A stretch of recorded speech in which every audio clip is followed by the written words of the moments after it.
Demarcus Jones. History. Knowledge. Yeah, the truth is here. Black history was a mystery. I mean, it never really made no sense to me. Like who we were before slavery, how we got here, how we came to be, or what the strategy, about the powers that be. Erase the facts that we were kings and queens, but now the cats and I, they were magical.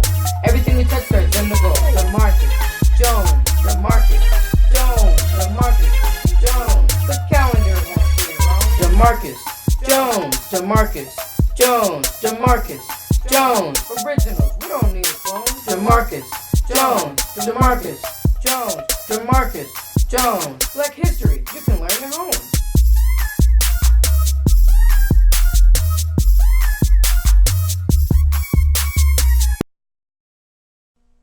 Chapter 17. This is impossible. My dad woke me up early that next morning. Demarcus, get up now. I began to rise slowly, rubbing my eyes. I didn't understand why he sounded so frantic. I was still tired from my American visit earlier. Huh? Was all I could manage. You have a lot of work to do today, and you need to start now. This just came in the mail for you. My dad tossed something heavy on my bed. It felt like books. I rubbed my eyes clear, and I was finally able to focus on the large lump he threw on my bed. What is this? I asked. Apparently, it's all the work you've been missing from school, and it needs to be done before you report to school in the morning. Still not quite understanding what my father kept mumbling, I opened the large manila folder and took out the group of paper. There was math, science, and social studies work, along with reading, writing, and comprehension.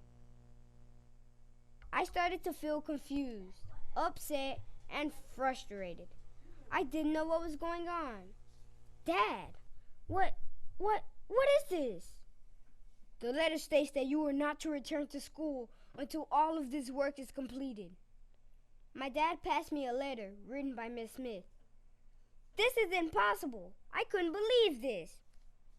Watch your tone, Demarcus, my dad said in his really deep voice.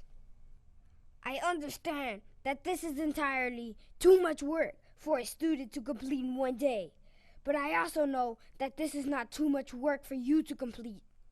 Now I'm going to talk to your principal about Miss Smith sending you all of this work at the last minute, but I still expect you to complete it. Well, there goes my last fun-filled day of no school. Wash up, eat breakfast, and then come do your work in the living room. My entire day was ruined. Never mind that I was working on minimum sleep. On one hand, I was happy that the work Miss Smith gives us to do was easy. But on the other hand, it was just as boring. I once heard someone say that when completing a lot of tasks, one should do the one that he likes least first. So I decided to start with writing. I had to write 3 essays. I really didn't remember doing this much work at school, but I completed them anyways. The first was a descriptive essay describing some random picture of a park that Miss Smith probably pulled from her personal collection. Boring. The next was supposed to be a persuasive essay, arguing if I were for or against kids playing video games. What kind of kid would be against that? So I wrote a very good argument about what I felt to be a very creative outlet. That essay wasn't so boring. The last essay was about Greek mythology. Why do they teach this in school? I really had no clue about someone named neither Pegasus nor Odysseus. So my dad allowed me to get online to get some quick information about these guys. I only had to choose one to write about, so I left out the winged horse and wrote about the cunning hero. I wrote a nice long 5-paragraph essay about the great Odysseus. It wasn't my best work, but I knew that Miss Smith wouldn't know the difference. A few hours had passed, and my dad looked at me concerned. "Do you want to take a break?" he asked. Now, why did he ask that? I put on my best sad face. "Yeah, Dad," I said slowly. "I could use a break." "I don't want to take away too much time away from your work, but we can go outside for a few minutes to play catch." "Okay," I said, still sounding sad. I could tell my dad felt bad for me. We tossed the football back and forth, and my dad began to ask me about my schoolwork. "It's okay, Dad, but I don't want to waste these few minutes talking about that. I do have to work on it all day." Okay. But I just want you to know that I talked to the principal, and he said that your package was supposed to have been sent overnight, but it was sent regular mail. He said that he understands if you cannot complete it by tomorrow, but you will still need to complete the work by Monday. I was almost excited about this good news, but I knew that my dad still expected me to finish the work today. After we finished throwing the ball around, my dad made us lunch, and I had to get back to my schoolwork. I finished math, comprehension, science, and social studies pretty quickly, but by that time, Mom was home, and it was nearing time for dinner. "Demarcus, take a break from your schoolwork and come help me prepare dinner," my dad said. I was beginning to think that my dad thought I was Superman, but I knew better than to comment. I made salad, cooked macaroni, and cornbread.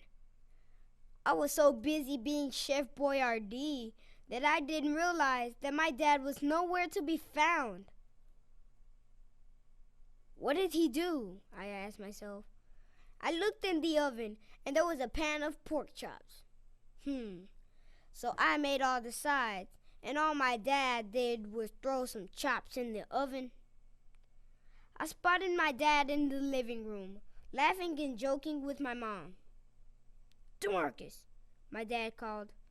"Yes, sir," I replied. "Can you make some tea?" Was he serious? I was still not done with my schoolwork. I had basically cooked all of the sides of dinner by myself, and now he wanted me to make some tea? "Demarcus, did you hear me?" he called again. "Yes, sir. I'm making it right now," I replied back. Ugh. After the delicious dinner that I prepared, I got ready for bed. My mom thought I was going to stay up with them for a while and watch TV. "Mom, I'm still not done reading, and I have to be at school tomorrow." My mom said with a proud look on her face. "Look at my little Demarcus, growing up so fast that I don't have to tell him what he needs to do." I smiled. My mom always knew how to make me smile. Once I got in my room, I grabbed the remainder of the pages Miss Smith had sent to me. The reading section was a bunch of stories titled Aesop's Fables. Well, if I remember correctly, the principal said that I didn't have to finish the work. So I decided to use the rest of my time for the night to go on another field trip. I grabbed the solar calendar and stone. Where do I want to go today? I asked myself. I decided that today I wanted to learn about school. Bakari said that they learned to build pyramids and stone heads in school, and that it wasn't difficult. If there was a school that taught those things, I would want to go. It had to be way more fun than Miss Smith's boring class. She had me learning fairy tales. What did fairy tales teach about real life? Was there a fairy tale job out there? Yep, that's it. Education.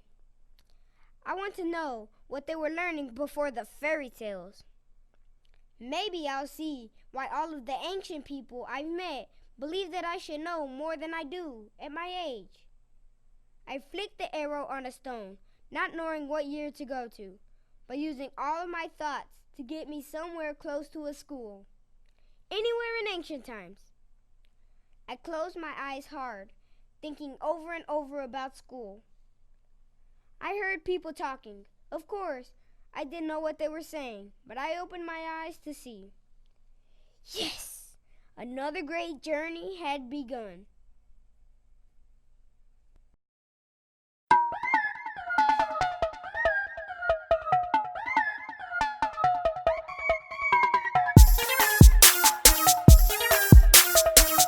On the next chapter of Demarcus Jones and the Solar Calendar Animated.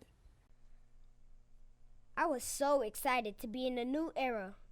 Demarcus, to understand it all, it takes a 40-year education. Not a mere 12 years that you learn in your time.